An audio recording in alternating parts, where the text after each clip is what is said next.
তো দেখো আমার এইটুকু রান্নাঘর একদম মানে লম্বা অনেকটা, কিন্তু চওড়াতে একদম মানে সরু বলতে পারো। তো এই যে উপরটাতে কিছু কৌটো রাখা হয়, একদম ফাঁকা করে নিয়েছি দেখো এই দিকটা। তো এই যে কৌটোগুলো সব নামিয়ে নিয়েছি। তো এখান থেকে রান্না করলে আমার এই যে যেদিকে রান্না করি সেই দিকে কোনো জানালা নেই, জানালা আছে এই যে এখান থেকে এক পাটি বার করা। তো আরেক সাইড বাথরুমে চলে গেছে। তো দেখো সেই জন্য না তেল একদম বেরোতে পারে না, সব তেলগুলো কৌটো তারপরে বাসনপত্রে পুরো ভরে যায়। প্রায় 2 দিন অন্তর অন্তর আমার পরিষ্কার করতে হয়। তো দেখো আজকে সেই কৌটোগুলো আবার পরিষ্কার করবো। আর এখানে দেখো রান্না করলে আর এখানে তো মশলার কৌটোগুলো সব থাকে, তো এই কাপড়টা কালকে ধুয়ে দিয়েছিলাম। আর এখানে দেখো এই কৌটোগুলো মানে কাপড়টা দিয়ে ঢেকে রাখি, তাও কীরকম তেল পড়েছে। সব কৌটোগুলো আজকে পরিষ্কার করব। গ্যাসের এইটাও দেখো কেমন তেল তেল হয়ে গেছে পাথরটা। প্রতিদিন মুছলেও না এই তেল ভাবটা যেন যায় না, তাই আজকে এখন এগুলো পরিষ্কার করব। আজকে একটু সময়টা দেখলাম শেষ হয়ে গেছে। আর প্যাকেট সার্ফ কিনে এনেছি সেই দিনকে, মুদিখানা বাজার করেছি যেদিন ওই দিনকে। বাথরুমের মধ্যে নিলাম না কৌটোগুলো, এখানে বসেই পরিষ্কার করবো। আর এর মধ্যে দেখো প্যাকেটটায় কতটা সার্ফ, ভাবলাম এটা দিয়ে পরিষ্কার করে নিই।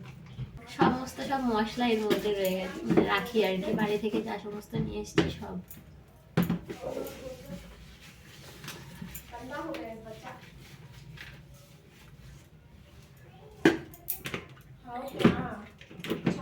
Hello family, good morning. তোমরা সবাই কেমন আছো? আশা করছি ভালোই আছো। তো সকালবেলা থেকে দেখো আমি আজকে অনেক কাজ করা শুরু করে দিয়েছি, অলরেডি অনেক কাজ করা হয়েও গেছে। তো দেখো এই সমস্ত কাজ করে এই বাসনের র্যাকটাও পরিষ্কার করব। কি বলো তো, এই র্যাকটা না নামিয়ে না পরিষ্কার করা যাচ্ছিল না, আর হাত যাচ্ছিল না ভেতরে। তো সেই জন্য একটু সমস্যাই হচ্ছিল, অনেক দিন ধরে পরিষ্কার করা হয় না, যেহেতু রান্নাঘরের সমস্যা তোমাদের বললাম যে অল্প ছোট রান্নাঘরে তো মানে প্রচণ্ড সমস্যা হয়। আর জিনিসপত্র একেবারে গ্যাসের কাছে, রান্না বাড়া যেখানে হয় সেখানেই সমস্ত থাকে, প্রচণ্ড সমস্যা। তো সেগুলো 2 দিন অন্তর অন্তর পরিষ্কার না করলে হয় না। তো সেই কাজটাই করছি। তা চলো আজকে সারাদিনটা মোটামুটি যা করব সবটাই তোমাদের সঙ্গে শেয়ার করার চেষ্টা করছি। তো তোমরা ভিডিওটা স্কিপ না করে দেখতে থাকো। তো দেখো এখানে হাত যাচ্ছিল না বলে না, দেখো খুন্তি দিয়ে আমি আর স্কচ ব্রাইট দিয়ে তাই মানে খুন্তির সাহায্যে আর কি পরিষ্কার করছিলাম, যেহেতু হাতগুলো যাচ্ছে না, ফাঁকগুলো বড্ড কম। এই দেখো ওই এক সাইড থেকে আমার হাতটা যাচ্ছে, বাট মাঝখান দিয়ে আমি হাতটা দিয়ে পরিষ্কার করতে পারছি না। ওই জন্য করে খুন্তিটা দিয়ে একটু তাড়াতাড়ি হচ্ছে আর কি, খুব ভালোভাবে হচ্ছে না, তাও যেইটুকু হচ্ছে অনেক অনেক হচ্ছে আর কি, এরকম একটা ব্যাপার। তো সেই জন্য দেখো এই খুন্তিটা দিয়েই পরিষ্কার করছি। আর সত্যি কথা বলতে কি বলো তো, ছোট ছোট জায়গা হলে কি বলো তো, সেই সব জায়গা একটু পরিষ্কার করে না রাখলে। তো দেখো স্নান করে নিয়েছি, সব কাজ করে নিয়ে, আর আগে স্নান করার আগে না ভাত বসিয়ে দিয়েছিলাম ওখানে। ওই যে ভাতটা সকালবেলা রান্না করে নিই, তোমাদের দাদা সে বললো আজকে ভাত নেবে না, ওর 2-3 দিন ধরে কি হচ্ছে বলছে ভাত নেবো না, রান্না করতে হবে না। তাই জন্য সকালবেলা রান্না করছি না। আর আমি স্নান করে নিয়েছি, রাত্রিবেলা একটু বান্ধবী ভাড়া দেবো, ঠাকুর পুজো দেবো, তারপরে ভাত কটা হলে আমি কটা খাবো। এখনও কিছু খাইনি সকাল থেকে। বাবারে একটু ফ্রেশ লাগছে যেন স্নান করে উঠে। শ্যাম্পু করলাম আজকে 3-4 দিন হয়ে গেছে শ্যাম্পু করা না। তারপরে রাস্তায় বেরোলে এত ধুলো বালি না, শ্যাম্পু না করলে ভালো লাগে না, মানে চুলটা তেল চিটে হয়ে যায়। আর রান্না করি যেহেতু ওইটুকু ছোটো একটা জায়গায় রান্না করি, তো সেই সমস্ত মানে কিছু নিয়ে না তেলটা ধুতে মানে চুলটা 2-3 দিন মানে 2-3 দিন বাদে বাদেই যেন শ্যাম্পু না করলে ভালো লাগে না, চুলটা কেমন বাজে হয়ে যায়। তো তাই জন্য শ্যাম্পু করে নিলাম। তো চলো পুজোটা দিয়ে নিই, তারপর কথা বলছি তোমাদের সঙ্গে। অন্যদিন সকালবেলা তোমাদের দাদা মানে বেশিরভাগ দিনই ও পুজো দিয়ে যায়। তো আজকে আমি বললাম যে আমি পুজো দেবো, তোমার দিতে হবে না। আর সত্যি কথা বলতে আজকে আর ননদের বাড়ি যাওয়ার ছিল না, ওখানে একটু কাজ করি আর কি, মানে ওখানে অনেক ওই যে ফুলের কাজ তোমাদের দেখিয়েছিলাম অন্য ব্লগগুলোতে। তো সেই কাজটা যখন হয় তখন সকালবেলা করে আমি চলে যাই, মোটামুটি ভাত তরকারি যা থাকে খাবার দাবার নিয়ে চলে যাই। সারাদিনটা ওখানে মানে যতক্ষণ কাজ হয় করি, তারপরে বিকেলের দিকে বাড়ি আসি, যেহেতু সেই ঘরে থাকলেও একা একা থাকতে হবে। আর তোমাদের দাদা তো সেই সন্ধ্যেবেলা আসবে, সকালে যায় আর সন্ধ্যেবেলা আসে, সেই জন্য করে একা একা না থাকতে ভালো লাগে না। আর ওখানে সেই ননদের মেয়েটা আছে, ওকে নিয়ে সারাদিনটা মোটামুটি খুব ভালোই কেটে যায়, বোরিং ফিলটা আর হয় না, বুঝেছো? তো সেই জন্য করে ওখানে যাওয়া। তো আর একটু কাজ করলে কাজও করা হলো, আর এদিকে ওদের সঙ্গে সময়টাও কাটানো হলো, দিনটাও আমার চলে গেল, এরকম একটা ব্যাপার। তো দেখো তাই জন্য করে আজকে যাইনি বলে সকাল থেকে অনেক কাজ করে নিলাম। আজকে ওই ফুল আসেনি, ফুল না আসলে মানে যে যাই না, কারণ নিজের ঘরটাও তো একটু গুছিয়ে রাখতে হবে।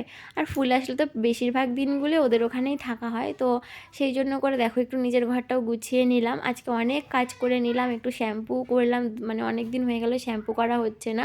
তো দেখো আমার ছোট্ট ঠাকুর ঘর, কী বলো তো, এখানে মানে সেরকম জায়গার থেকেও বড় কথা হলো মানে এক ঘরের মধ্যে না ভীষণ সমস্যা হয়। তো সেই জন্য ঠাকুরঘরটা উপরে তুলে দিয়েছি। তোমরা তো জানো অনেক মানে আগের ব্লগগুলোতে আমি তোমাদের বলেছিলাম। তো আগের দিন সেই সিলিন্ডারটাও সরানো হয়নি, কারণ আমার সেই পুরনো সিলিন্ডারটা এখনও শেষ হয়ে পারেনি।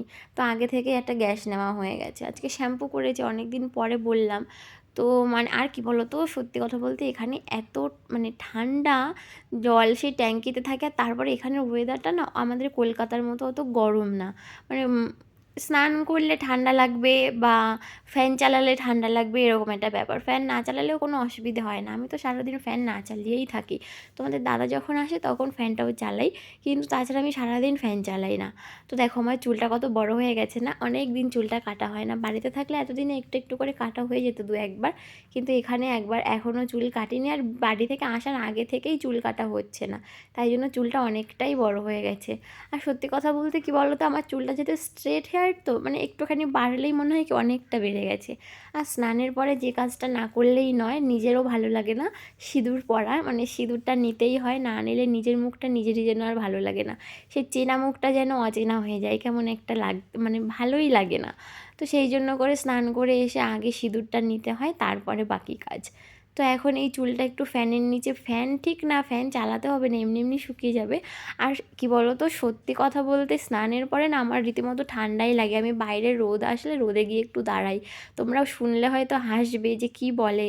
তো সত্যি কথা বলতে আমার একটু বেশি ঠান্ডার ধাত। আর স্নান করেছি, তারপর আবার সকালবেলা দেখো রান্না তো করছিলাম, ভাত এখানে হয়ে গেছে, আর একটু ফুলকপি ভাজিব, সয়াবিন তরকারি আছে গরম করে নিয়েছি। আর এখানে সেদিনকে কটা পাঁপড় কিনে নিয়েছিলাম, তো ভাবলাম কটা পাঁপড় ভাজি, এই যে দুটো চারটে পাঁপড় ভাজবো, বেশি ভাজবো না। তো এখন এই এই অল্প একটু মানে এই রান্নাটা কমপ্লিট করে নিয়ে তারপরে খাবো, খেতে বসে পরে। এখানে সয়াবিন তরকারি রান্না করা, মানে আগের দিন এটা ছিল, গরম করে নিয়েছি। আর এখন আপাতত কোনো কাজ নেই।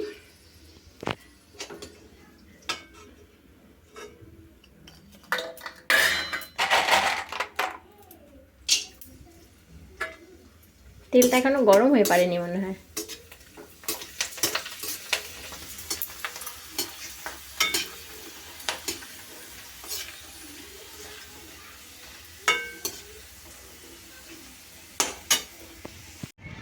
তো দেখো সন্ধে প্রায় 6টা হয়ে গেছে, সূর্যি মামা এখন উঁকি মারছে আমার পেছন দিয়ে। এখন যাচ্ছি ননদের বাড়িতে, একটু দরকার আছে, ডাকলো কিসের জন্য জানি না। তো এখন যাচ্ছি, গিয়ে তারপরে আবার বাড়িতে আসতে হবে। তোমাদের দাদার আসার টাইম হয়ে গেছে, ও যেহেতু 6টার সময় বেরোয় ওখান থেকে। তো তারপরে মানে এখান থেকে দরকারটা মিটে আমি এক্ষুনি চলে যাব, গিয়ে তারপরে বাড়িতে গিয়ে আর রান্না করতে হবে না, তাও একটু তাড়াতাড়ি যাবো। সব অগোছালো করে রেখে এসেছি, জামা কাপড় অনেক, সব অনেক কাজ আছে বাড়িতে। তো যাই, তারপরে কথা বলছি। দেখো একটু চিলি চিকেন বানাবো, তাই জন্য চিকেনগুলো এখানে ভেজে নিয়েছিলাম। আর এখানে দেখো সবজিগুলো ভাজছি, ক্যাপসিকাম আর পেঁয়াজ আর কাঁচা লঙ্কা দিয়েছি দু একটা। এবারে সবজিটা ভালো করে ভেজে নেবো। আর এখানে দেখো একটু টমেটো সস নিয়েছি, আর অন্য কোনো সস দেবো না, শুধু টমেটো সসই দেবো।